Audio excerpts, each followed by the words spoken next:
Masechet Gittin, Daf Samich Bet. The Mishnah mentioned a couple of laws about whether you can lend utensils to an Ama'aretz, even though he might use them for a prohibited purpose.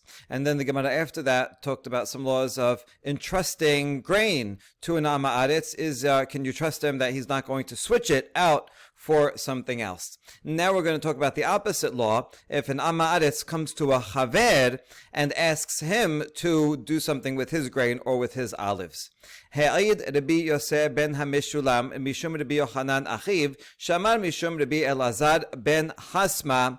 So Rabbi Yosef ben Meshulam said in the name of his brother Rabbi Yochanan, who said the following in the name of Rabbi Elazar ben Hasma Ha'id. He gave a testimony regarding the following halacha. En osin halat ama'aretz betahora, aval osin isat holav betahora. ונוטל המנה כדי חלה ומניחה בחפישה או באנחותה. וכשבא עם הארץ ליטול, נוטל את שתיהן ואינו חושש. So we're talking about an Ama'aretz who's not necessarily trusted regarding masrot and chala and keeping things betahara. So this Ama'aretz knows this about himself. He knows his limitations, and so he wants to enlist the help of a chaver. This chaver is a professional dough kneader. A very specific task. It's a pain to knead dough, and so you had this. It's a low-paying job, and you drop off, the Ama'aretz would drop off the flour, and the chaver would knead it for him and wait till it rises, and then he'd go and pick it up and take it to an oven to bake. So this Ama'aretz, he's like, listen, I can knead my own dough, but regarding the challah, that I'm not sure if I can keep it betahara. So he wants to take some challah, separate it, because he's going to make a lot of dough. He wants to make a dough, separate a little challah, and give it to the chaver dough kneader, and says, here, you take care of this and keep it betahara, and then I'll do the rest. And so this halacha says that's not allowed. You can't only give the dough kneader only that piece of challah to take care of. Rather, what he has to do is he takes isat chulav betahara. The Ama'aretz should take all of his grain and give it all to the chaver, and the chaver then will take the whole thing and watch out, make sure it doesn't become tameh, and the chaver will take challah from it, and the challah he will prepare and put it into a separate vessel, a special basket or other kind of vessel, an unusual, not the usual vessel that you would put dough in, so it's distinctive, and anyone who sees it will see, oh, there's something interesting, something special about that.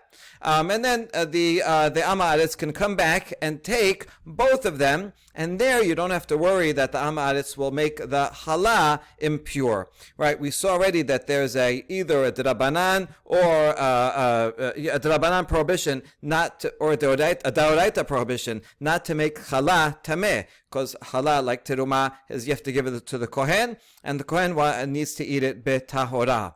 And so we have to really be careful that the challah itself will be tahor. And so there's a couple of problems with the first the reasons for this. Number one, the Ama'aretz, he's going to separate challah. Is he going to put it in a special place and not make it tameh? So we have to worry that if the Ama'aretz separates the challah, he might make it tameh. That's one reason. Whereas if the chaver is separating it, he'll put it in a special basket, and then you can trust the Ama'aretz that once he receives it in that basket, he won't touch it, he won't make it tameh, he'll just deliver it to the kohen. That's one reason. Another reason, as the Gemara is about to say, is because we care about the livelihood of this chaver baker, that if you only give him, here's a little piece of challah to take care of, that's so little he won't be able to make a livelihood out of it. You're just using him because he's careful betahara. Rather, in order to provide a good livelihood for this chaver kneader, so don't just give him a little piece, give him everything. And he will remove it. Okay, so both of those reasons are good reasons, and that way not only are you helping him have a living, but also you'll make sure that he will do everything properly and keep it betahara. And even when he gives it back to the Ama'aretz will see it's a special basket, and then will deliver it to the kohen without touching it. Okay, we have the same halacha regarding a professional oil presser, olive presser. ואין עושים תרומת זיתיו בטהרה, אבל עושים זיתים חולב בטהרה, ונוטל המנה כדי תרומה ומניחה בכליו של חבר, וכשבא עם הארץ ליטול נוטל את שתיהן ואינו חושש. So, if Am Aretz has a bunch of olives and he wants help, so that this is what you're not allowed to do. The Am Aretz is not allowed to separate teruma and then take those olives, it shows 2% of the olives, and give it to the Chaved olive presser and say, listen, I'm not careful, I'm not good at keeping things betahara, and this is teruma, and that mideoraita, you have to keep it betahara. Here, you press these olives, and then I'll press the rest. No, we don't allow that. And again, number one, you're not giving him a lot of business if that's all he has to do is 2%. And also, when he separated that teruma, was he so careful with it? Okay, so aval, but what you can do is take all of the Amaretz can take all of his olives, and it's all tahor so far, and give it over to the Chaved, and says, here, you take care of everything. The Chaved will separate teruma, and he will press everything, and he'll put the teruma oil in a separate vessel. And then the Amaretz will come and pick up both of them, and the regular oil, he could do what he wants with, and the teruma oil, he'll be very careful with it, not to make it tameh, and deliver it to a kohen. Okay, so that's the two laws. Now we're going to analyze them. Ta'amamai, what's the reason for them? Mishum kedeh hayav de gabal, mishum kedeh hayav de badad. Yochanan says we want to provide a livelihood for the kneader and for the olive presser, and therefore it's not fair to just give them a little bit that has to be betahara. Rather, we want to make sure that they can have a good livelihood. So you have to give them everything. So the rabbis actually made a takana not to give them only a piece so that they can make a living. Usericha. Now, why do I need both cases of the kneader and the olive presser? Can't you just tell me one and I could figure out the other one? If you only told me about the dough kneader, that's a very low-level job that he doesn't get paid a lot. And so I might have thought maybe the rabbis only make this takana for the dough kneader so that he can have a livelihood. But an olive presser, that's already a high-paying job. And you might think that since it's high-paying, he'll be able to make a living even with a little bit of olives. And so we don't need to make a takana for him. And that's why I need the case of the olive presser also. Now the rabbis even cared about his livelihood. And the other way around, if you only told me regarding the olive presser, that job is not doesn't happen all the time. It's only during the olive harvest season, so it's only once a year for a little while. That's when he's busy. So even though he's getting a lot of money, it's only for a short time. So I might have thought that the rabbis would only make their takana to help the livelihood for the olive presser who doesn't work all year round, but not for the kneader who is kneading. Everybody needs his services all year round, and so therefore it teaches us that the takana is made for both. Also for not the one that it gets paid a little and the one that doesn't work all year round. All right, Amar Mor. Now we're going to quote again that statement and analyze it. Notel hemena kedeh hala manicha b'cheshifa o be'anchutach sheba am haaretz litol notel shetahen ve'no choshesh ve'lechush dilma naga ba. So now you gave everything to the chaver, and he put everything in a separate basket, the dough in a separate basket, that's chala. And now the Amaretz comes and picks it up, and we don't have to worry that he's going to make the chala tameh. So now we wonder, why aren't we worried? Maybe he's going to touch the chala. When I say chala, it doesn't mean a chala that, as we say today, that you buy for Shabbat, but rather chala that's separated to give to the kohen. So maybe he's going to touch that, and you're not allowed to make chala tameh. How come we're not worried? Here's what we do: we tell the Amaretz, he's not Amaretz, so he doesn't know halacha so well. So we tell him, listen, if you touch this chala, then it's going to go back to becoming tevel. It's going to be not kosher. Now, this isn't actually technically true, because if he touches it, right, the worst that will happen is it'll become tameh, which is not good. But it's not like the other dough, the rest of the dough doesn't become not kosher. But we tell him this to scare him so that he won't touch it, right? He doesn't care too much or doesn't know the laws so in depth to be careful regarding tum'ah, but he is someone who wants to keep kosher and not eat dough that the challah was not taken from. So we tell him that, and since we tell him that, then he's careful and he says, "Oh, this is a special basket, so he'll be okay." Now, maybe you should worry that the Amaris doesn't care, right? He says, "Oh, it'll be tevel, fine. So what? So it'll be so what? The rest will be tevel. So I'll eat anyway." Maybe he doesn't care about the law. No, this kind of guy, we see that he has good intention. He wants to do the right thing. After all, that's why he's bringing it to the chaver in the first place. He says, "Listen, I know about this challah, and it has to be betahara. I'm not going to be so careful with it. So how can you do it for me, and you take care of it?" So you see, obviously, he does care about doing the right thing. He just knows that he's not knowledgeable to keep it so strictly. So he will care, and even though he otherwise he might just go and touch it, but if we tell him, "Listen, it's really bad, the whole thing's going to be not kosher, you're going to ruin everything if you touch it, whatever's in this basket," that much he can figure out, and he'll be careful with. Amar Mor. Now we'll quote the second statement. Notel hemena kedeh turma umanicha bechalav shel chaver sheba ama aretz litol notelet shetehen ve'eno choshesh. The same thing with the tiruma. The chaver will put it in a separate vessel and say, "This is tiruma, right? Be careful," and then we can deliver it back to the ama aretz, and we're not worried that the ama aretz will make the tiruma oil tameh. How come we're not worried that he's not going to, maybe he'll touch it? Okay, regarding the dough, we understood, it made sense because you put it in a special basket, so that is distinctive, and everybody knows, oh, that special basket, it's not the one that you usually use for dough, so he'll be careful. But regarding oil, you're just going to put it in, with just any regular vessel. It said the vessel of the Amaretz. So then how do you know he's going to be careful with it? So we answered, we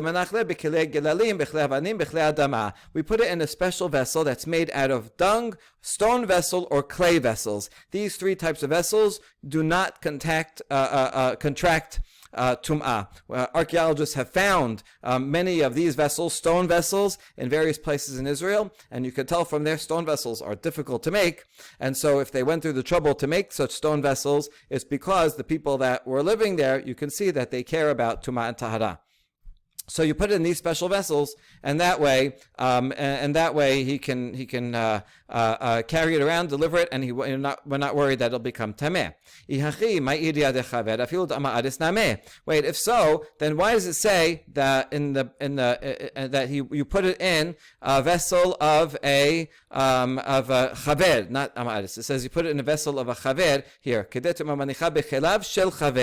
chaver will put it in a vessel belonging to a chaver. So if it's a special vessel that's made out of stone, then why does it have to belong to the chaver? Even if it belongs to the ma'aretz, that's also fine. The point is you're putting it in a vessel that does not contract tum'ah.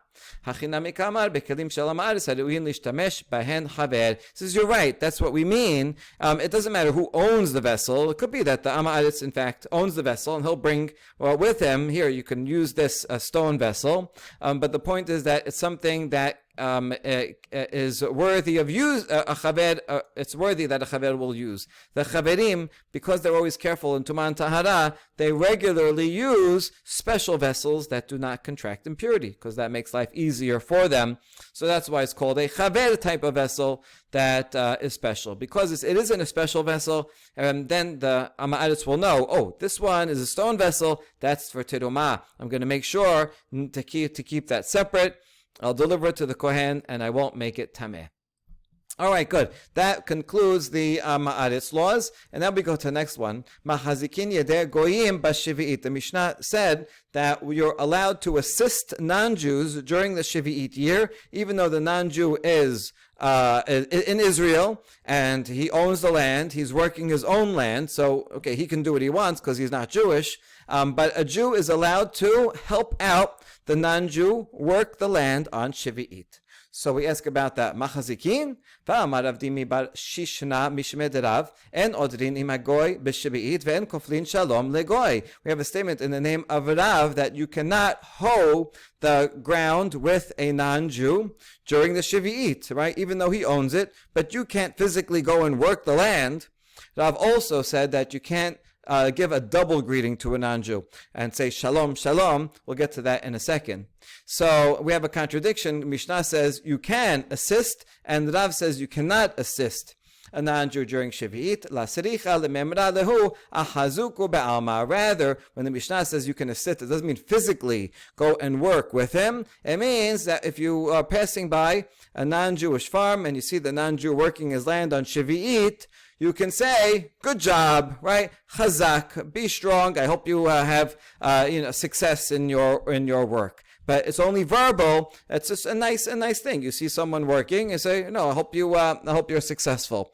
Be strong. Ki had Rav Yehuda amar lehu ahazuku, Rav Sheshat amar lehu asharta. And these various rabbis would do exactly that in such situations. Rav Yehuda also said, hazak, be strong. Rav Sheshat says, right, yashar koach, asharta. Well done, good job, your field looks beautiful. So even though they're working on Shevi'it, you don't have to yell at them and say, oh, this is Shevi'it, you have to let the land rest, you don't have to ignore them. But because we want to have good, friendly relationships with our neighbors, you're allowed to tell them an expected greeting that, you should do well. Okay, ve'en koflim shalom legoy. Now the last item on the Mishnah said that you're allowed to greet a non-Jew, but this is a problem because Rav said that you're not allowed to double greet the non-Jew. So how do you do that? Rav Chisda makdim ve'ehev lehu shelama. Rav Chisda would always make sure to tell a non-Jew hello first before he said hello. Why? So here's the custom. If I say shalom, then you have to answer with shalom, shalom. You have to say something more. You have to add to it, right? Like if I say tizku l'shanim rabot, you're supposed to answer, right? Tizkeh v'tichyeh v'tarich yamim. All right, so you always answer with something more, longer than the first person. Therefore, Rav Chisda would make sure to always be first, because you're allowed to say shalom. You want to be on good terms and be friendly. That's fine. And then the other guy, he will say whatever his greeting is. But if you wait and the non-Jew says the first shalom, then you're going to have to say shalom, shalom. And Rav said you should not overdo it. Rav Kahana amar lehu shalama lemar. Rav Kahana, he didn't say it first, so the non-Jew would say hello, how are you? He would say shalom, and then he would answer shalama lemar, peace be to the master. That way he's not doubling, he's not saying shalom twice. We mentioned shalom is the name of God. And so he wouldn't say it twice, rather he would say it once and just add a word to you. So that he was still adding, but without having to say shalom twice, and that way he fulfills the law of the Mishnah and the law of Rav. V'shalin bishloman. So now the Mishnah, back to the Mishnah, says that you can give a greeting. We're wondering about the order of items in the Mishnah. First, the Mishnah says that you can assist them when they're working, and we interpreted that to mean you can tell them Hazak Baruch when you see them gardening. So if you can give them chizuk and say, great job, I hope your field does well, then all the more so you can just say hello to them, right? That seems to be a lesser amount of friendliness to say hello, right? If you can give them support in their business venture, then certainly you can say hello to them. Amar Rav Yiba, la nisrachela liyom hagam. Rav Yiba says, no, the Mishnah is teaching that even on their holiday, you're allowed to give them a greeting. If it's a Roman holiday of Saturnalia, right? It's a festival, pagan festival that they had to Saturn around the time of Chanukah, a winter solstice festival. And so it's around that time, and you see your non-Jewish neighbor, and you give him a big a big hello, so he might think, oh, what a nice hello that he gave me, and he might then be happier on his pagan holiday. Can you go and tell him, happy Saturnalia, right? Happy Kwanzaa. And so then you might think that would not be allowed, because then you're making them happy on their holiday, and then it's going to encourage them to go do another pagan sacrifice. So even though you might think it's not allowed, the Mishnah says you can give them shalom, and it's fine. You can tell them how you're doing and give them a greeting, even on their holiday, even if they might take it as a holiday greeting. It's okay. Tanya, lo yikanes adam lebeto shel goy beyom hago v'yiten lo shalom mes'o bashuk noten lo b'safa rafa o b'choved rosh. And we do see in this halacha that there is a distinction between a holiday time and not a holiday time. One should not go into enter the house of a non-Jew on his holiday and give him a greeting, because then that's not allowed, because then you're going out of your way to enter his house and say, oh, special day today, how are you? And so the non-Jew says, oh, well, it's Saturnalia. Oh, see, he's coming and supporting my pagan holiday. So that much you shouldn't do. But if you happen to see your neighbor out in the marketplace, so you could tell him hello in a solemn manner, right? Don't go extra with any extra enthusiasm. Just a regular plain hello. You don't have to be mean to him or ignore him just because it's his holiday. And so you see, there is a distinction between holiday and not. If it's not a holiday, then you can go into his house and give him a big hello. It's fine. You can be very friendly. There's nothing wrong with being friendly to your non-Jewish neighbors. But on the holiday, you don't want him to think that you're supporting whatever belief he has on his holiday. Okay, Rav Huna, we end with a perek with a story. Rav Chisda havu yatvi halif ve'azil geneva. Rav Huna and Rav Chisda were both sitting, and Geneva, this other sage, passed by near them. So one of the rabbis said to the other, we should stand up for him. He's a great rabbi. He's a son of Torah. He knows his stuff. And so the other sage of Huna, Rav Chisda, said back to the other, should we stand up for an argumentative person? We saw this parallel to the story back on Daf Zayin. Right, Geneva, he got into fights with people, especially with the exilarch, and he had major problems. So even though he's great in his Torah knowledge, but he starts up and makes fights, so maybe we should not stand up for him. So they were arguing back and forth whether they should stand or not stand. In the meantime, Geneva came to them. So I guess it was a moot point by then. They didn't stand up for him, and Geneva approaches them. And Geneva says, "Peace be to you, kings. Peace be to you, kings." Notice he says it twice. So this relates to the theme of giving a greeting. But here is they're all Jews, they're all sages. So he calls these rabbis kings. He's like, why? What's your source that you're calling rabbis kings? It says in Mishle, through me kings rule. Mishle is talking about wisdom, chokhmah, and the rabbis associate wisdom, identify it with Torah. And so through Torah, anyone who has Torah, that's the me speaking. This is chokhmah personified speaking, right? Through me, kings will rule, meaning whoever learns Torah is a king. And so he says, that's my source. So you could see how brilliant he is, that he can, connect one thing to another and then use it in this beautiful greeting, right? I don't know if he's making them feel guilty, like they're wondering, should we stand up for him? Should we not? And he comes and greets them as kings, makes them feel good. And says, why do you double your greeting, right? You have a source that when you're greeting a king, you should double the greeting. Amar lehu, right? This all relates to the double greeting. What Rav said, that you should not give a double greeting to a non-Jew, because that's extra special honor. You can just say regular greeting. But for a king, it should be a double greeting. Amar lehu, de'amar Rav Yehuda amar Rav, minaim shekoflin shalom lamelech, shenemar veruach la besha et amasai. Quote the full pasuk here. Rosh hashalishim lecha David v'mecha ben Yishai, shalom, shalom lecha. So Amasai, the chief of the captains, said to David HaMelech, shalom, shalom. So you see, he greeted and King David with a double language, and so that's my source. That yes, I should say it twice. And you are like kings, so that's why I greeted you with double language. Amri le'litom mor midi. So Rav Huna Rav Chisda said to Geniva, do you want to eat something? Right? They had some food there. Do you want a snack? Amar lehu hachi amar Rav Yehuda amar Rav. So notice he's quoting Rav all these times, right? And Rav was one that said the original law of shalom shalom.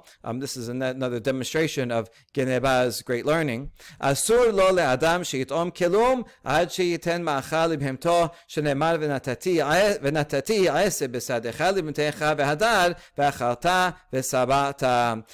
So he says, no, Rav taught that a person is not allowed to even taste anything until he gives his animals what to eat. As Pasuk says in Vayam Shamoa, first it says, and to give grass in the field for your animals, and only after that is said, and you will eat and you will be satisfied. You shouldn't be eating, and your pet or your sheep, whatever, are there and hungry. You take care of your pets first and your animals first, and only then should you eat. So you see, Geneva has a pasuk and has a tradition for everything.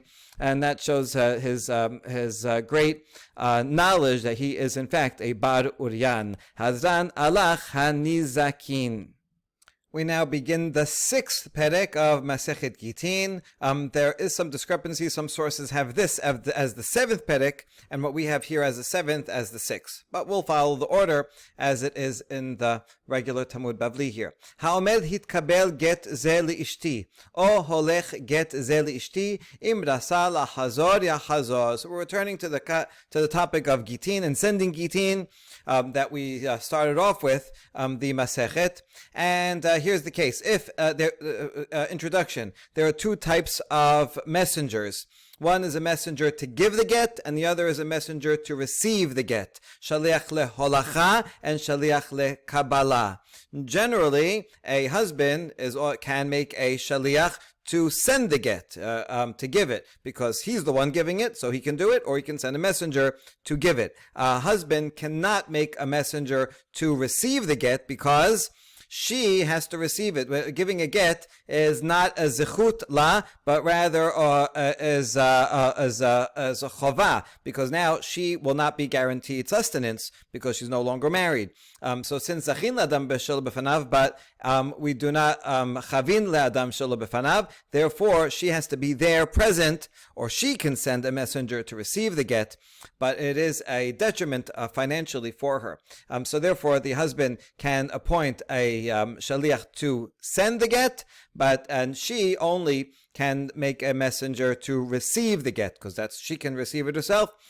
So therefore she can also send a messenger to receive it. So the Mishnah is going to talk about the language that each uses, and the husband can say to a messenger, receive this get for my wife, or give this get to my wife. Now, the chidush here, that normally he would say holech get. The chidush is that even though he's told the messenger, receive the get for my wife, still that messenger is a sending messenger, because the husband has no authority to tell the messenger to receive it.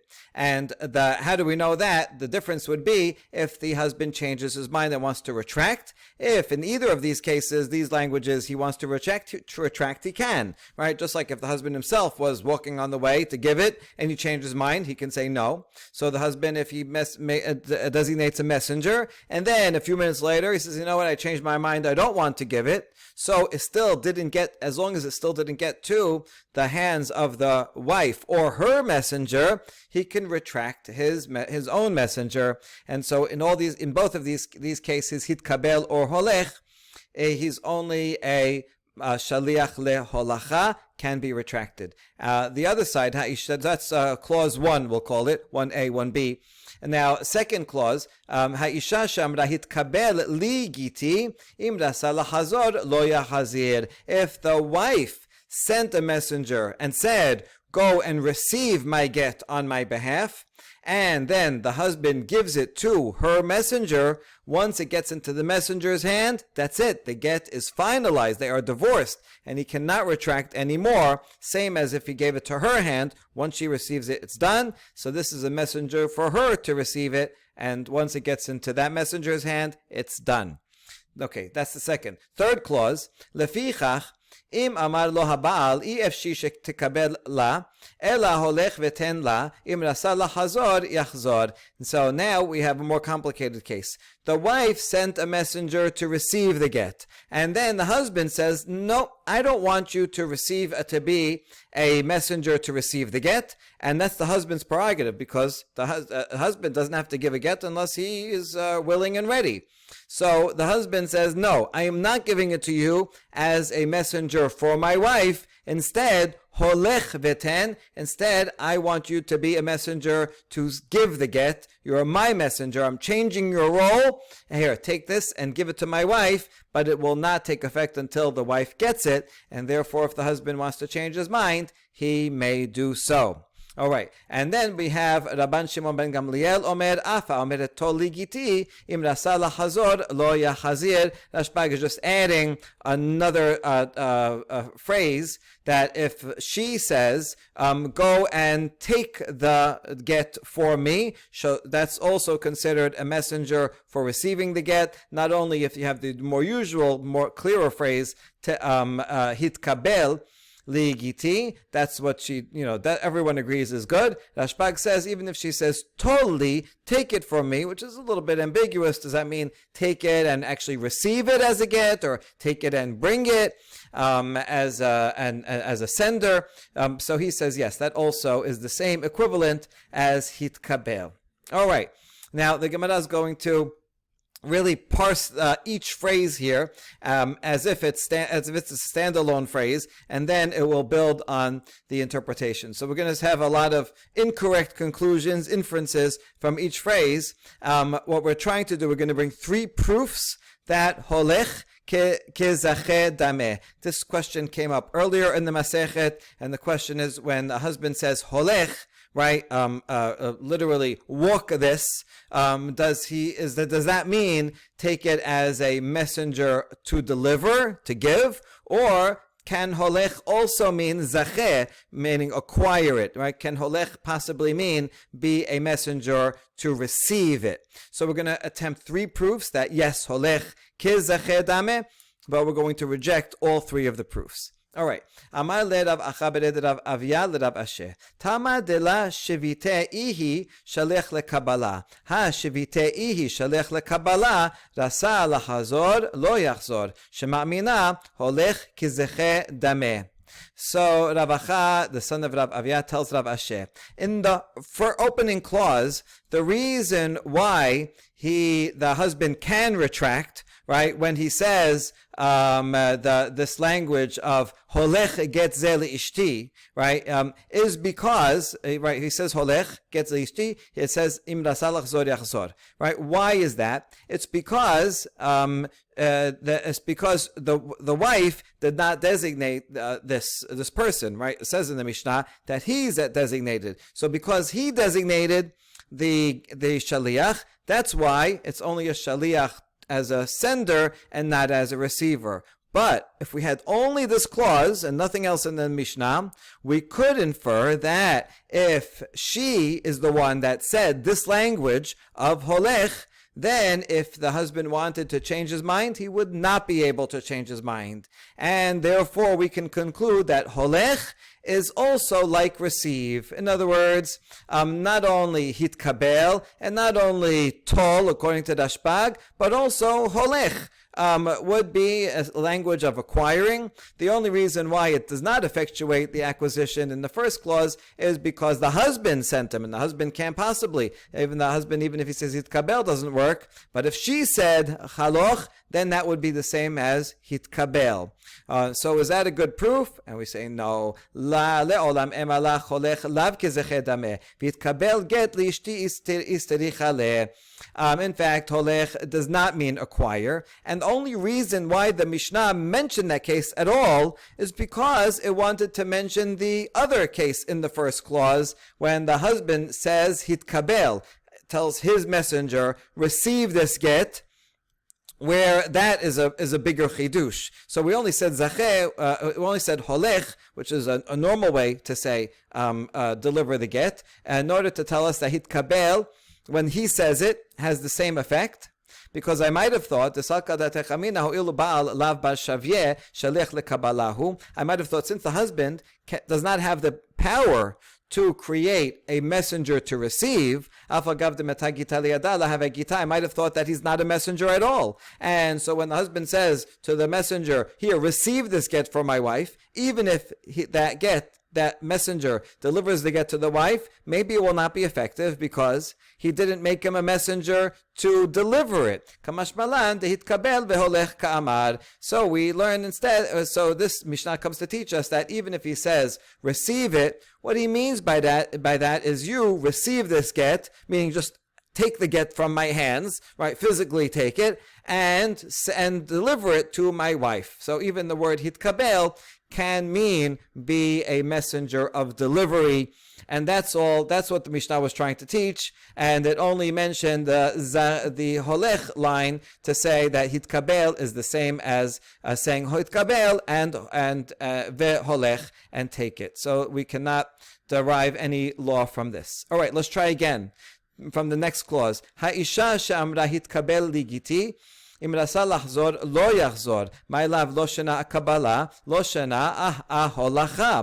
So if a wife says to a messenger, go and receive the get on my behalf, then the husband cannot change his mind, because that's it. It was taken. So now, doesn't this mean that it doesn't matter whether the husband told the messenger, okay, fine, you will receive it for me, or whether he said, holech, here, take it to my wife. So again, we're looking at this clause by itself, and it said the clause doesn't say anything about what the husband says. So should we assume that no matter what the husband says, the get will be effective, even if the husband said, here, holech, since she appointed the messenger as a receiving messenger, it's good, and therefore we can learn from that although the husband said holech, it's okay because holech kizacheh. Holech means here, yes, take it and receive it on behalf of the wife.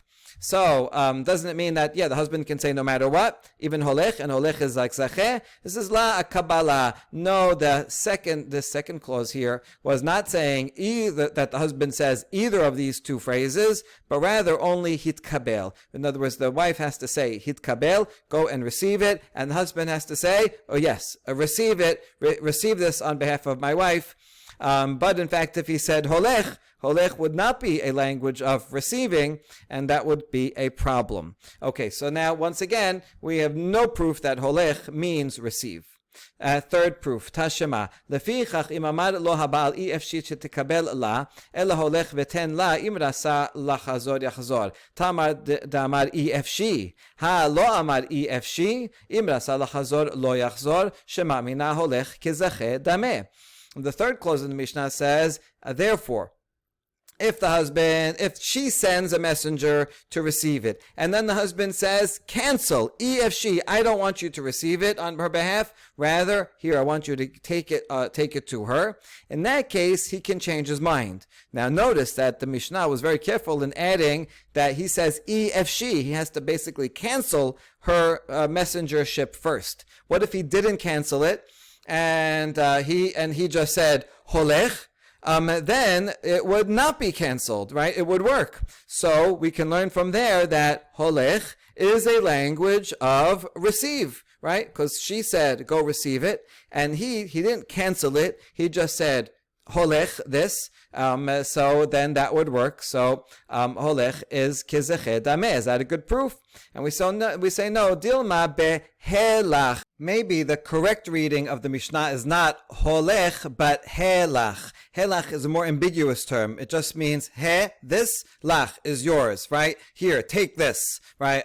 Here you are. And so in that case, that very well could mean, here, this is yours in the language of acquisition. You're going to take this on behalf. That would be the problematic word. That's the case where only if he says, I cancel you, I don't want you to receive it, rather, helach, then it would be, then he can cancel. But if he did not say efshi, and he just said helach, then helach could be a language of zacheh, or actually acquire it. That's the ambiguous term. But holech is not ambiguous. Holech means, here, take this as a messenger, as a sending messenger to deliver this, and holech would cancel her messengership even without efshi. And so once again, if in fact the word is helach, not holech, there is no proof from this Mishnah. Okay, so we end without a proof for the meaning of the word holech. And now we ask another question. Pishita ish haveh shalech leholacha, sheken ba'al molich get ishto. ואישה הביאה שלך לקבלה שכן אישה מקבלת גיתה מיד בעלה. איש לקבלה ואישה להולכה, מהי? So we know it's obvious that a man can be a messenger for the husband to send the get, because the husband himself could give the get, and so therefore, this is a general rule that a messenger can do something, that a messenger has to be the same type of person as the person originally doing it, right? To blow shofar, you need a man to blow shofar because a man needs to fulfill that mitzvah, so a man can do it, but a woman will not be able to do it for a man. So something similar here. It's a different kind of messenger here, but nevertheless, it's the same idea. That since a husband, only a man can give a get, therefore, you might think, so therefore, obviously, a man can be a messenger to give a get, and certainly everyone would agree, no question about it, that just like a woman can receive a get, a woman can appoint another woman to be a messenger to receive the get, right? So a messenger, if it's the same type, same gender as either the giver or the receiver, certainly that will work. But what if it's not? Can you mix and match? Can a husband send a woman to give the get, even though a woman in general cannot give a get? And on the other hand, can a wife send a man to be a messenger to receive the get, even though a man himself can never receive a get, right? Can a man or woman do something on behalf of someone else that they could not do for themselves? Good question. Tashema. Ha'omer hitkabel get ze li'ishti, o holech get ze li'ishti, im rasa lachzor yachzor. Ha'isha shamra hitkabel li giti, im rasa lachzor lo yachzor. Ma'ila behad shaliach ushma mina kasher lekabala, kasher leholacha. So we'll try to derive it from the first two clauses of the Mishnah.